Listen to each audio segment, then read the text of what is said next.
civilized people, they'll eat each other. You are the unvaccinated. You are the problem. It is the unvaccinated who are the problem. Period. End of story. The only people that you can blame, this isn't shaming, this is the truth. Maybe they should be shamed, are the unvaccinated. It's time to start blaming the unvaccinated folks, not the regular folks.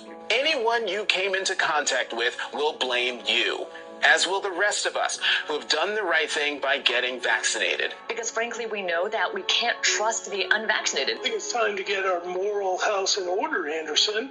It's the unvaccinated who are the threat. All those vaccinated folks are going to start wearing masks to protect the unvaccinated folks.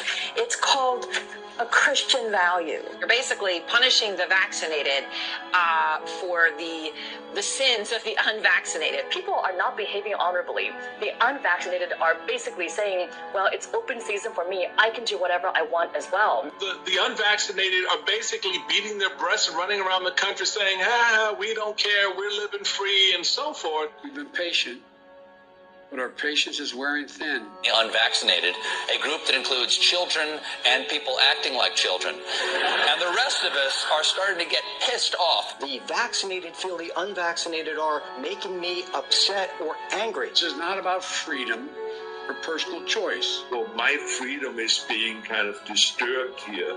No, screw your freedom. The other day, Howard Stern weighed in with a much different approach. Take a look. When are we going to stop putting up with the idiots in this country and just say, it's mandatory to get vaccinated?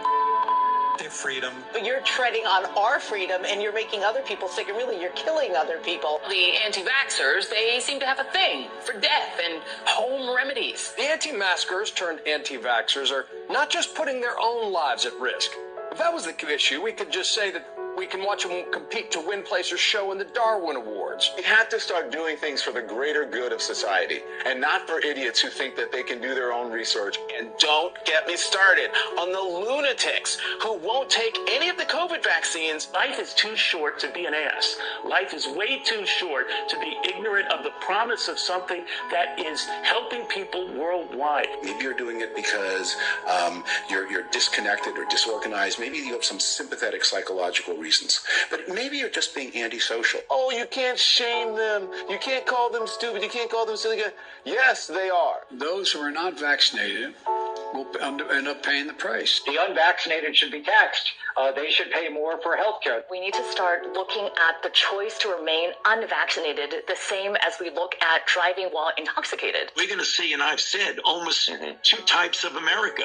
Dr. Fauci said that if hospitals get any more overcrowded, they're going to have to make some very tough choices about who gets an ICU bed. That choice doesn't seem so tough to me. Vaccinated person having a heart attack, yes, come right on in. We'll take care of you. Unvaccinated guy who gobbled horse goo, rest in peace, Wheezy. Pointing back to the unvaccinated who are really creating a problem in this country, every death that we are seeing from COVID could have been prevented. Literally, the only people dying are the unvaccinated. And for those of you spreading misinformation, shame on you. Shame on you.